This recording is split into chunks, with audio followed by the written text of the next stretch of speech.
exploração feita pela arqueologia está muito além das aventuras cinematográficas.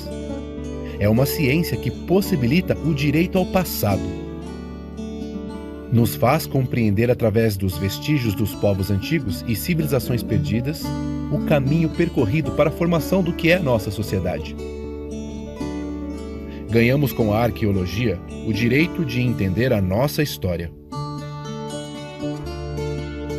As terras da região abrigaram diversos grupos indígenas e pelas estradas passaram o ciclo do ouro, do açúcar e do café.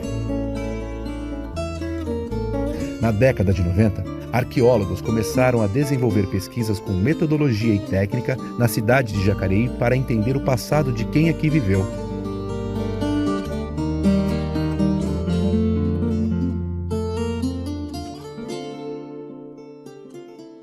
Na década de 90, né, com as mudanças na lei das leis ambientais e com a obrigatoriedade do estudo de impacto, né, tanto do meio ambiente quanto da parte também do patrimônio, durante obras grandes, né, alguns estudos começaram a ser realizados no Brasil, mas também aqui no Vale do Paraíba. Então a gente teve aqui, por exemplo, no Vale, as pesquisas na obra da Rodovia Carvalho Pinto, onde foram descobertos vários sítios arqueológicos, não só aqui em Jacareí, mas em Caçapava, Taubaté. E aqui em Jacareí também, e foi quando começaram as pesquisas na Sebrace, que calhou de ser o sítio Santa Marina, que foi descoberto lá na década de 70. Então isso foi em 92, né, foram as primeiras pesquisas aqui na cidade. Aqui em Jacareí, esse processo, né, de pesquisa em arqueologia e tal, ele é um embrião, né, do que depois viria a ser o próprio Museu de Antropologia, né. Foram descobertas na nossa própria região também alguns artefatos arqueológicos, e aí isso vai, né, desenvolvendo um campo de pesquisa arqueológica, inclusive em Jacareí.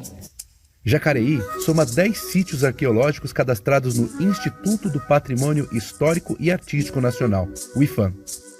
No Brasil, sobretudo no Vale do Paraíba, as pesquisas são realizadas em 2 tipos de sítios arqueológicos. O pré-colonial, que datam a época antes da chegada dos portugueses, e o colonial, que marca a presença dos europeus e africanos no território brasileiro. Os pré-coloniais, nós temos alguns locais que eram aldeias, né, de grupos Tupi-Guarani e grupos G, e nós temos alguns sítios históricos que são fazendas cafeeiras, algumas fazendas cafeeiras, e a gente tem inclusive um sítio histórico, que é uma casa da ferrovia, era a casa do chefe da ferrovia, que é de 1920. Mas por que ele é um sítio histórico?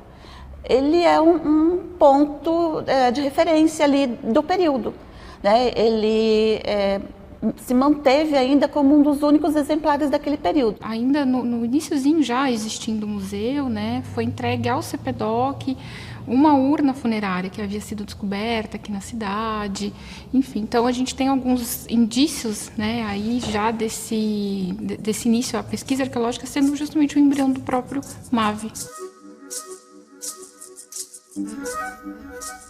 As urnas funerárias são recipientes cerâmicos utilizados no sepultamento de muitos grupos indígenas.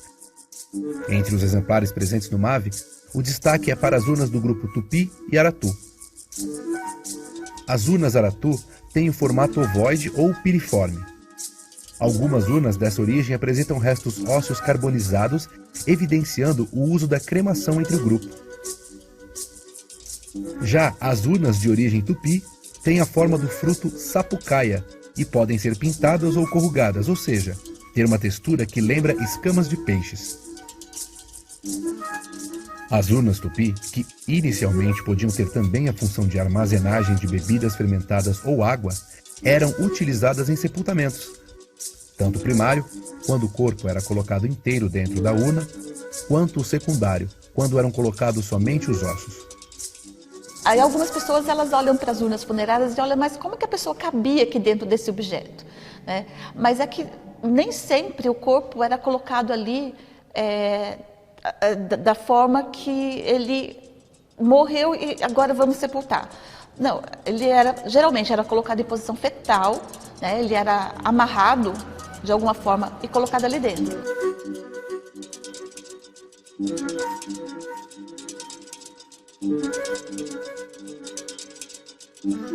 O arqueólogo, na definição de arqueologia, né, é o estudo dos objetos da cultura material, né, deixadas por grupos humanos. Mas, na verdade, quando você está estudando esse material, esses objetos, esses restos, né, de objetos, fragmentos de objetos, você está estudando o homem que produziu aquilo tudo, né, a sociedade, o grupo que produziu aquilo e que é o modo de viver dessas pessoas através desses objetos. Nós temos também aqui uma coleção pequena de cachimbos cerâmicos, né, desde utilizados por grupos indígenas, que foi, por exemplo, a gente tem um do Sítio Light, que era o grupo Aratu, o G, até cachimbos já mais recentes do período colonial. Alguns foram encontrados no sítio Chácara Xavier, que foi uma chácara do período cafeeiro. A continuidade da prática do fumo em cachimbo se confirma em vários sítios coloniais. Os cachimbos coloniais, mesmo pertencendo a períodos bem próximos, apresentam significativas diferenças, desde a cor até a textura e decoração. O indígena, ele era maior, ele tinha uma espessura diferente, uma decoração diferente. Com a chegada do português, essa configuração vai se modificando também, né? Então, esses cachimbos eles já são mais trabalhados, produzidos assim, de uma outra forma. Sabe-se que o indígena ele utilizava esses cachimbos em determinados rituais, né? E esse costume do cachimbo, de fumar o cachimbo, ele se perpetua, tanto que até hoje a gente ainda encontra em alguns lugares aí, né?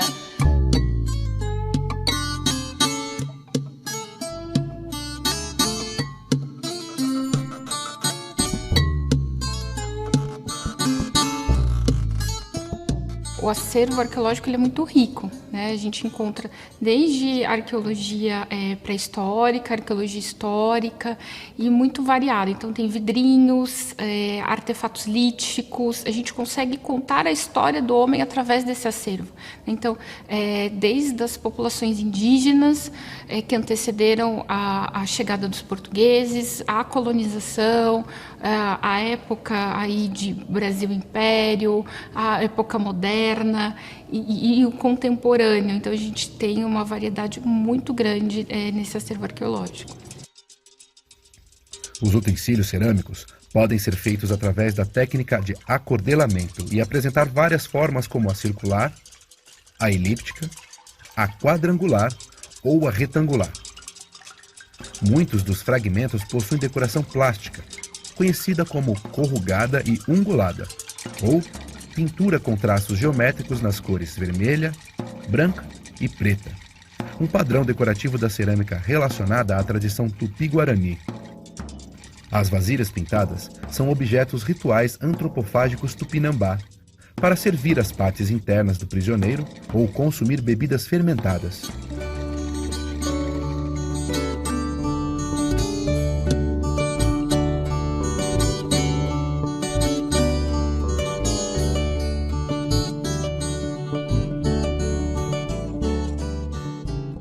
Eu acho que é importante a gente falar que esse prédio ele também é um vestígio arqueológico, né? Porque no meio dessa urbanização toda, ele representa ainda, ele é um sobrevivente, né? E ele representa uma época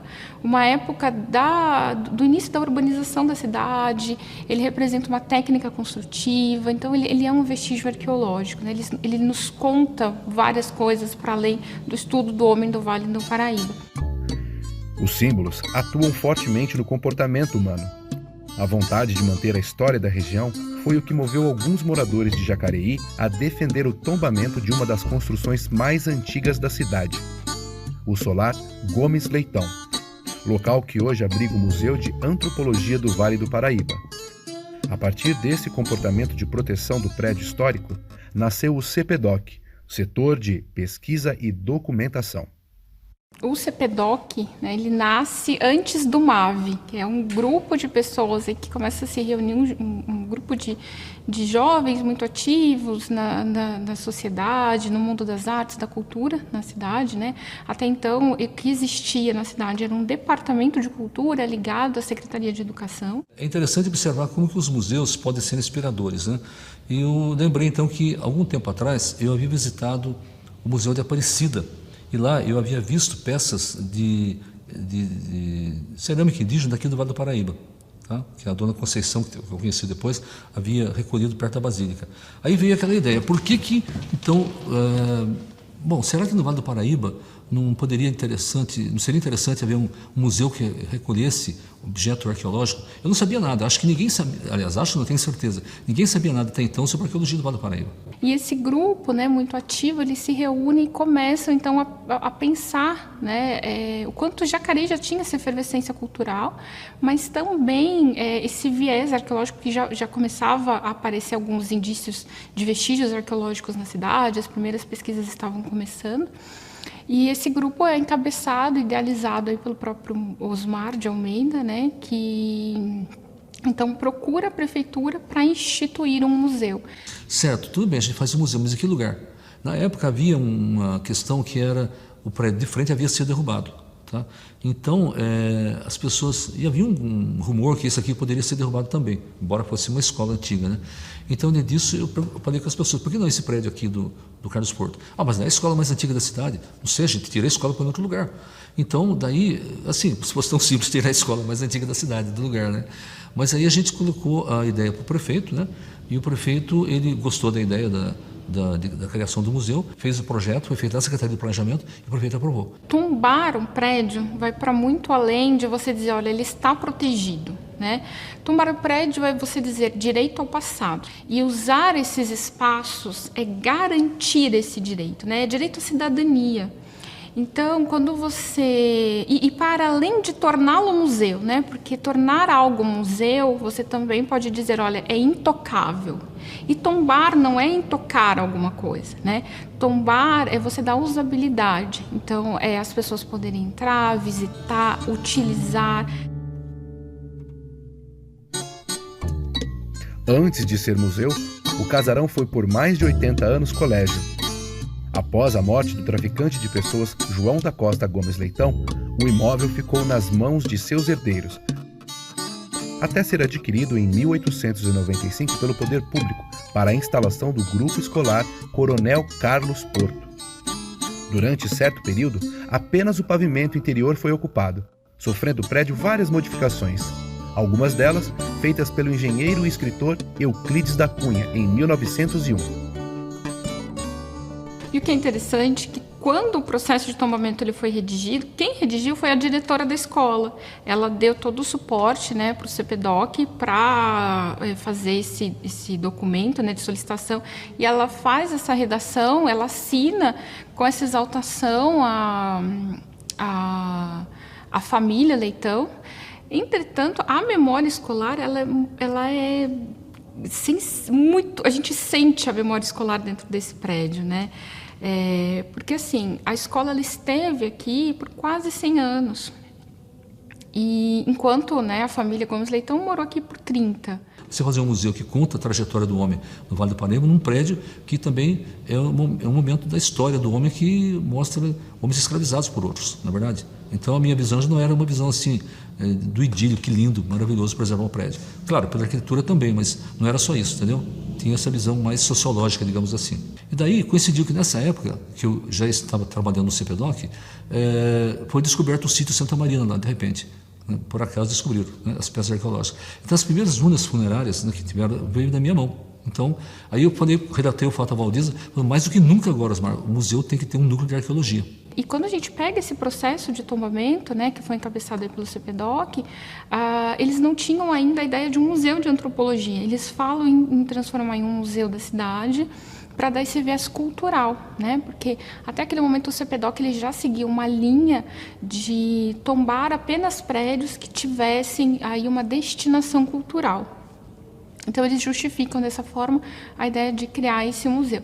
Depois a gente vai vendo ao longo do processo de tombamento o nascimento também do Museu de Antropologia, né? Que depois eles já começam a mencionar como Museu de Antropologia, enfim. Mas o CPNOC, ele é isso, né? Ele foi esse embrião muito importante do museu, ele segue até 84 ainda, e todas as peças começaram a ser adquiridas, o acervo começa a se constituir nesse período.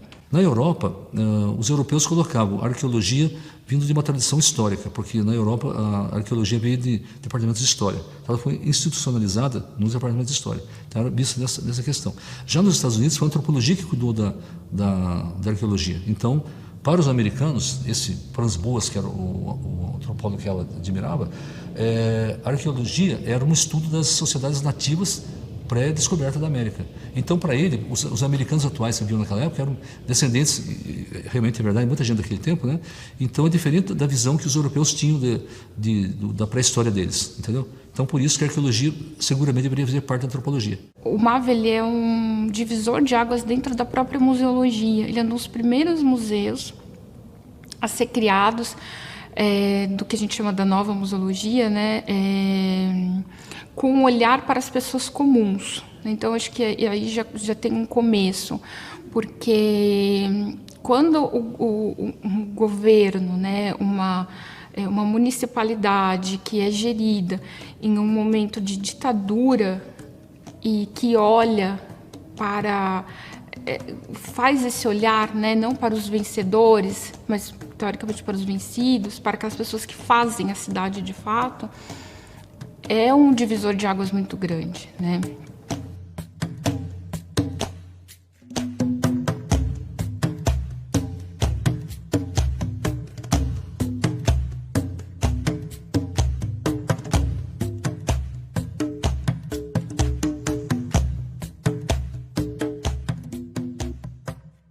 Esse prédio, ele é de uma arquitetura neoclássica, né, que é muito comum desse período do Império aqui na nossa região. Então, a gente pode encontrar esse estilo, né, esse estilo arquitetônico em vários locais aqui do interior de São Paulo, principalmente dessa região do Vale do Paraíba, incluindo o Vale do Paraíba Paulista e Fluminense. E no hall de entrada a gente percebe muito isso, né? Esse estilo neoclássico. Então, tem as colunas jônicas, a gente encontra aquele piso todo com formas geométricas, enfim. Então é possível ter um conhecimento ali e encontrar uma série de elementos muito característicos desse tipo de arquitetura.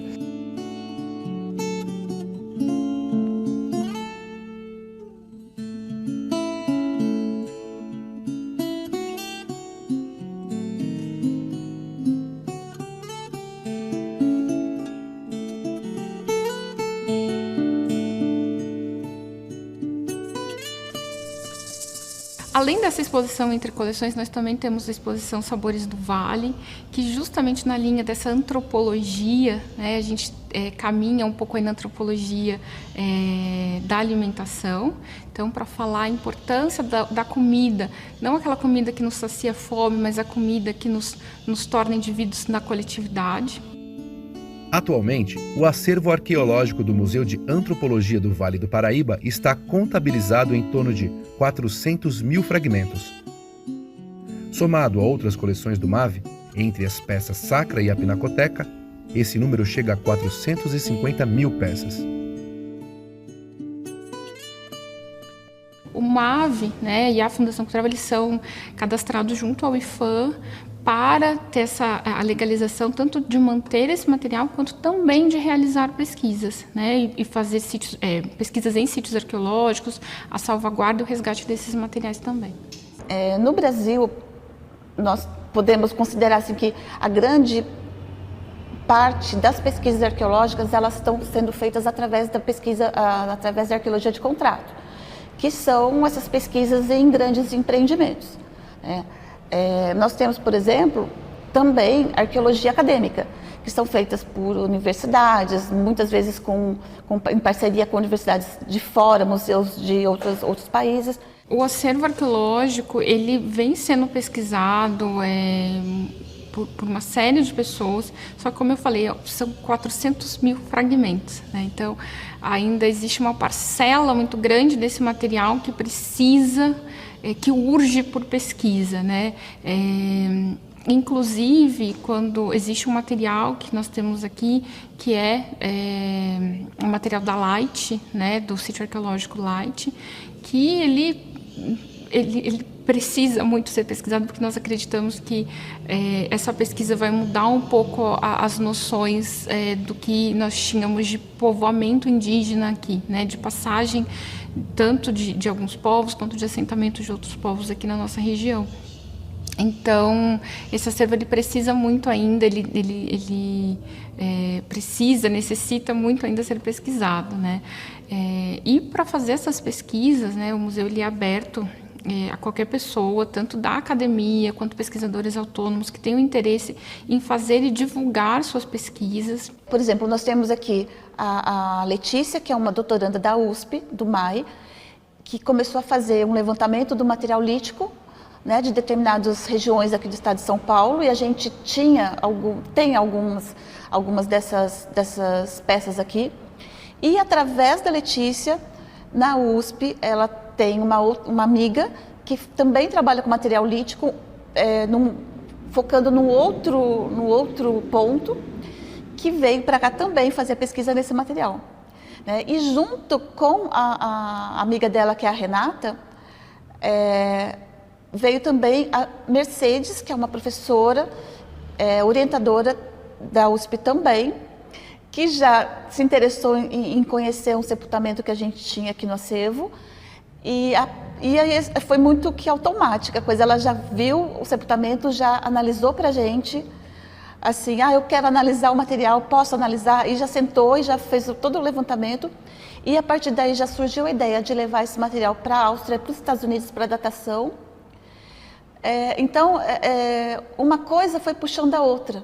Daí, nesse meio tempo, apareceu um rapaz de Pelotas, fazendo faculdade, acho que de arqueologia, se eu não me engano, lá, que também queria trabalhar com sepultamento, já entrou em contato com a Mercedes. Então, assim, são várias informações com o mesmo material, praticamente, mas que são colocados de formas diferentes, são estudados de formas diferentes. E aí, a partir dessas pessoas, outras surgirão também. As coleções analisadas no MAV, elas me permitiram, vão me permitir, né, estão me permitindo, porque a tese ainda está em andamento, fazer uma discussão muito clássica que a gente tem na arqueologia brasileira, que é as pontas ligadas a áreas de floresta, atividades de caça, e essas lesmas, esses planos convexos, ligadas a ambiente de cerrado. Então, aí a gente tem uma cisão muito grande de grupos, né, de modos de vida, como se esses artefatos ditassem o que as pessoas faziam, né? Isso é uma ideia histórica na arqueologia. Não que ela esteja 100% errada, mas a minha ideia na tese, com esse mapa e colocar esses tipos de artefato, né, no mapa, é entender também se existe alguma colagem entre o bioma cerrado e Mata Atlântica e o tipo de artefato. E aqui também na coleção do MAV eu consegui, as coleções aqui me deram subsídios para fomentar essa discussão. Eu soube do acervo do MAV por meio de uma colega de doutorado, que é a Letícia Correia, que já está em fase final da pesquisa, e ela passou a informação para a minha co-orientadora de doutorado, que é a Mercedes Okumura, e para mim, né? Então, ela veio primeiro para cá, para o MAV, para fazer análise tecnológica dessas pontas bifaciais, e depois eu e a Mercedes Okumura viemos para cá e fizemos análise morfológica. E agora, na minha reta final do doutorado, eu consegui colocar esses pontos no mapa e entender mais ou menos o que estava acontecendo no estado de São Paulo, onde estavam pessoas, o que elas faziam, qual é o tipo de pedra lascada que elas faziam, qual é o artefato que a gente chama, né? Qual é o tipo de artefato específico delas, como esses artefatos podem indicar semelhanças culturais ou não, né? Também tô conseguindo ver quais áreas do estado de São Paulo a gente conhece pouco nesse tema, né, bem fechado de pedra lascada, né? Tem áreas vazias, então assim, o grande objetivo do meu doutorado é fazer esse mapa, entender o que está acontecendo e explorar todos esses resultados, né? Por que não tem pesquisas aqui, ou qual é a relação de um grupo com o outro, quais são os sítios mais antigos, tentar entender essa movimentação. É um start, né? É só um começo para outras discussões virem. Os materiais líticos são peças feitas de pedra da época pré-colonial que eram usadas pela comunidade como ferramentas. Entre elas, temos as lâminas de machado, pontas de flechas, raspadores, conhecidos como lesma, percutor e bigorna. Entre o material arqueológico identificado, o acervo tem destaque para as pontas projéteis, que eram pontas de flechas e lanças. Esses objetos estão ligados aos grupos nômades e caçadores-coletores que viviam em pequenos bandos formados por famílias. Os raspadores, ferramenta que era usada para retirar a pele e pelos dos animais, também estão em evidência no acervo. Esse instrumento, feito por meio do lascamento da rocha, são conhecidos como lesmas, pelo fato de terem uma forma parecida ao molusco.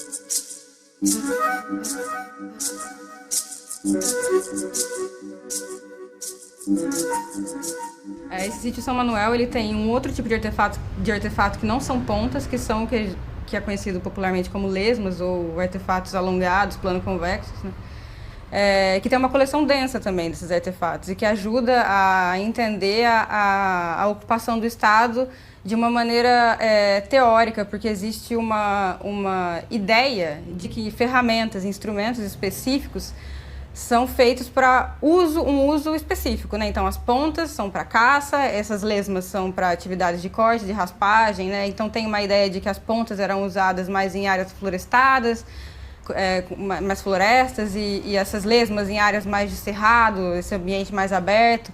Então, tem toda uma discussão que perpassa só o estudo tecnológico, né, da tecnologia e da forma desses artefatos. É entender, talvez, por que eles foram usados, para que eles foram usados, no que, né?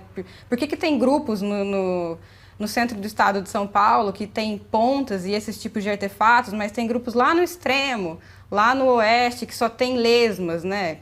E no sul do estado de São Paulo só tem pontas. O que está acontecendo, né? Por que essas coisas às vezes são tão marcadas? Entre esse material também, nós temos as pontas de flechas. Elas são de um sítio do município de Ribeirão Grande, São Paulo. Inclusive, essas pontas elas vêm sendo estudadas por alguns pesquisadores, e elas datam aí em torno de 1.000 a 4.000, 5.000 anos também. São peças bem antigas. Elas eram produzidas para o uso de flechas e lanças.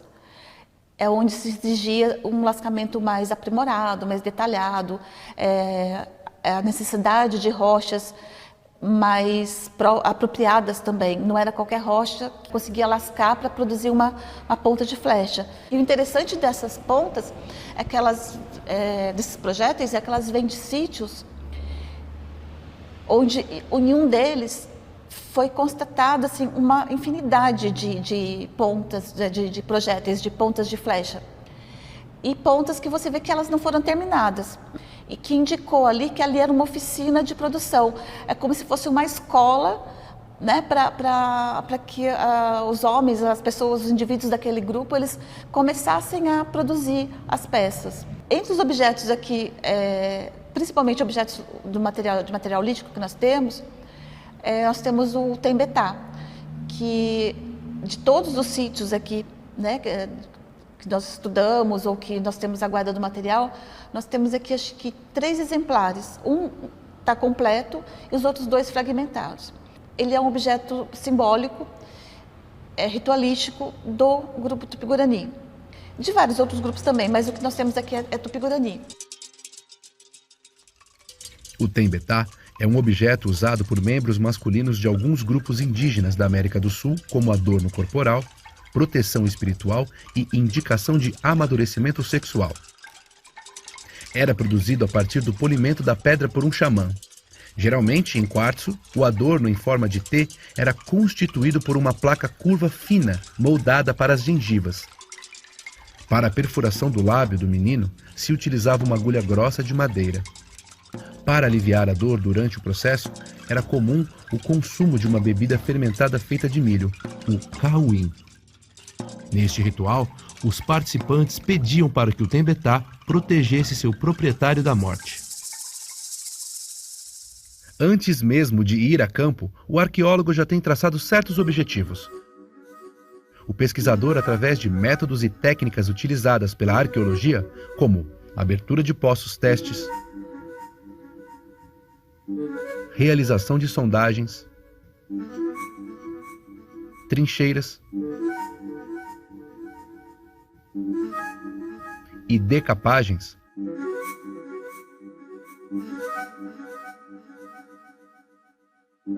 dá início ao trabalho de escavação, o que envolve a análise de estratos do solo, estruturas e artefatos móveis. Todo o material encontrado é registrado, descrito nas fichas de campo, coletado e enviado ao laboratório de arqueologia, onde passará pelo processo de higienização.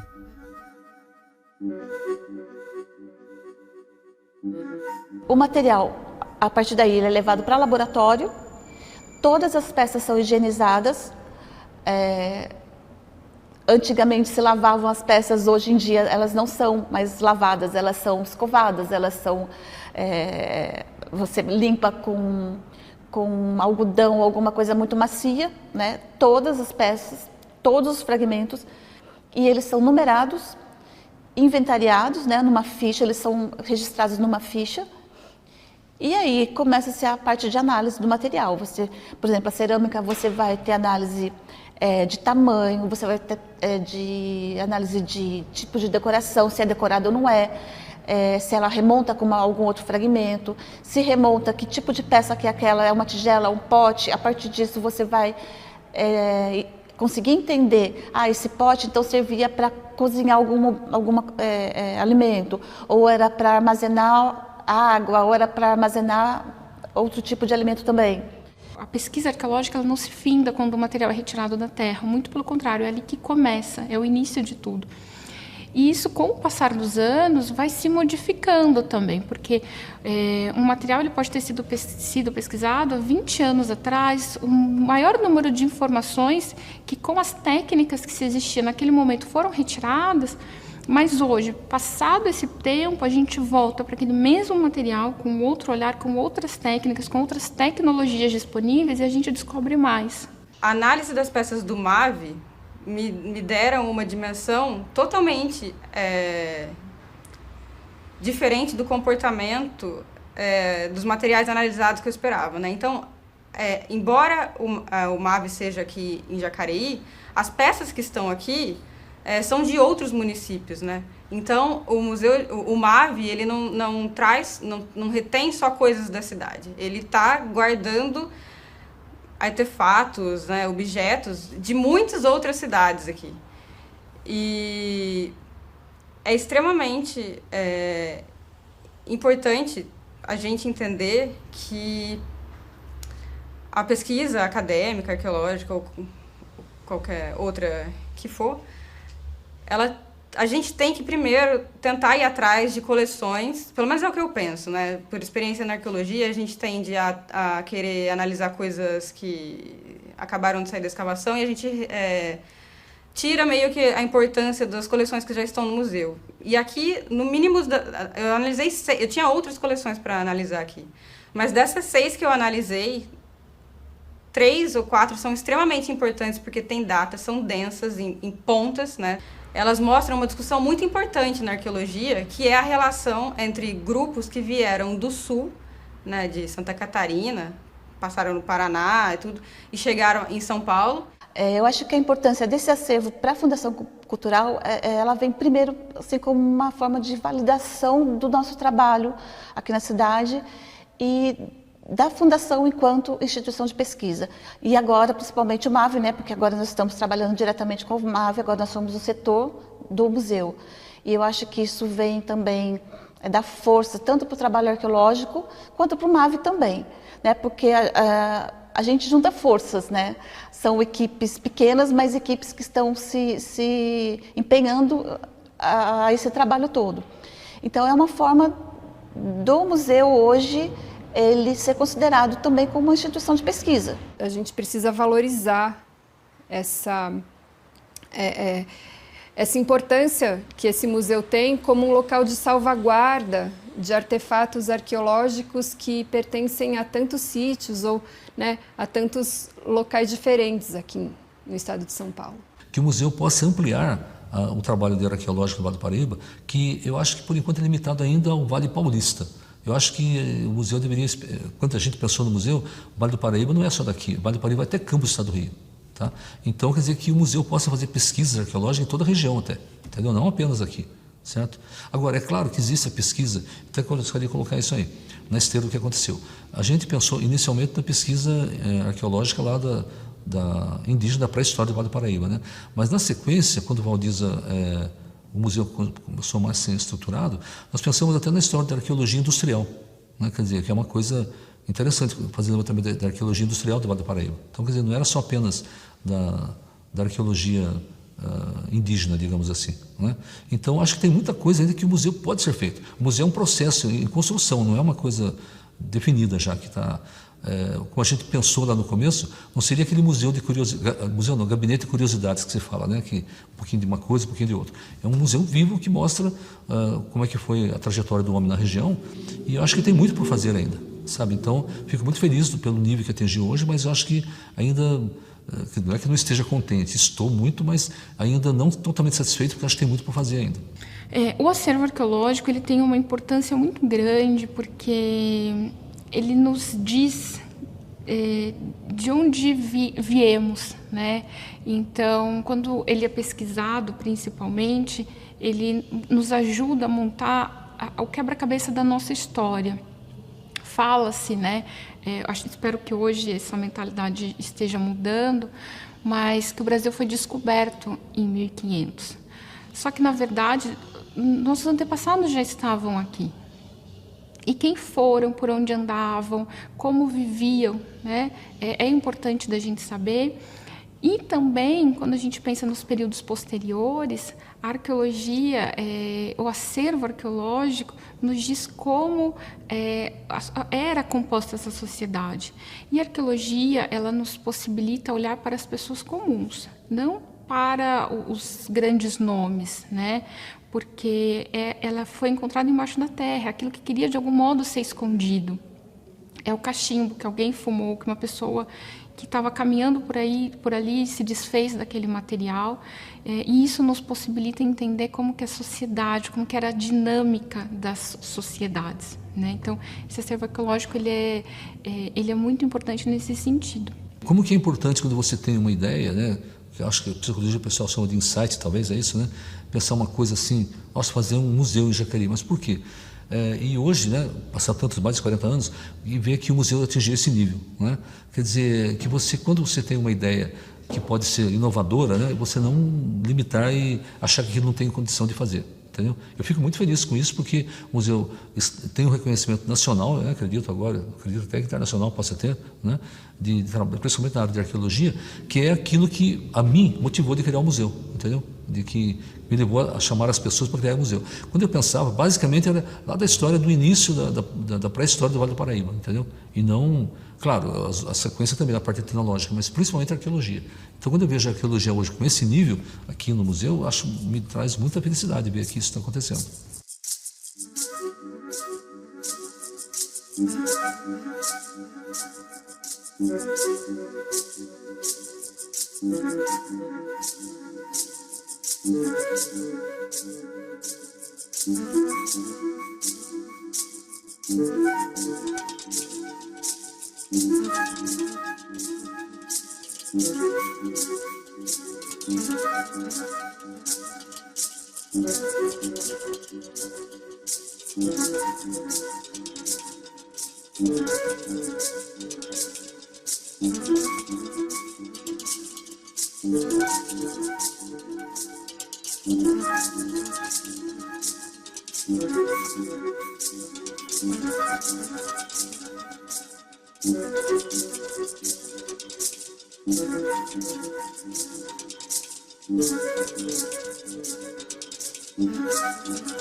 Você ter um espaço e dar subsídios para que as pessoas possam pensar criticamente, refletir sobre alguma coisa, mas também para ter lazer, para ser um lugar gostoso de estar e possibilitar novas memórias. Porque senão o tombamento ele perde o sentido, né? Ele perde o sentido de ser patrimônio. Quando a gente tomba, a gente está dizendo que algo é patrimônio.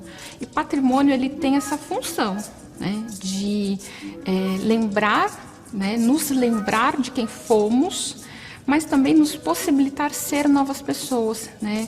Então, é a nossa identidade. Então, quem nós queremos ser e como nós podemos também reformular essas identidades. E a importância também desse acervo para a comunidade, né? Porque ela tem o direito de conhecer sobre sua história. E, a partir daí, ela se apropriar disso e se identificar com essa história. A partir do momento que ela se identifica parte desse processo, ela acaba valorizando outras coisas hoje também. Então a gente conversava muito aqui sobre o vandalismo, por exemplo. Muita gente destrói as coisas porque não se identifica, acha que aquilo ali não tem nada a ver com a vida dela. Mas a partir do momento que ela começa a se reconhecer ali dentro como parte importante desse processo, ela começa a ter cuidado com outras coisas também.